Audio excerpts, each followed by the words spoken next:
Cando pensamos na Idade Media como nunha época escura, chea de sombras e chea de desgrazas, deberíamos achegarnos a lugares como este, Santa Cristina de Ribas de Sil.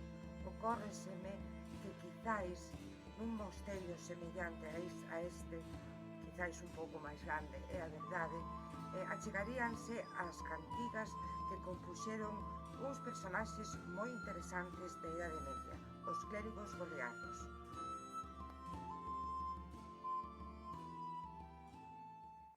Os poetas goliardos non son moi diferentes dos poetas de todos os tempos. Agora que se chega a primavera, este foi o escenario ideal para cantar ás súas amadas e tamén ás veces aos seus amados.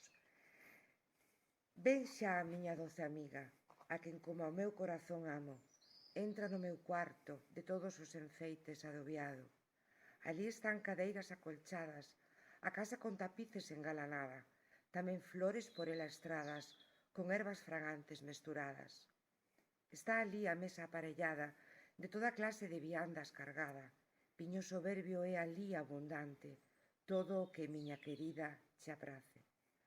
Alí soan doces toadas, as frautas de notas altas hinchadas, alí o doncel e a douta doncela fermosas cantigas che cantan.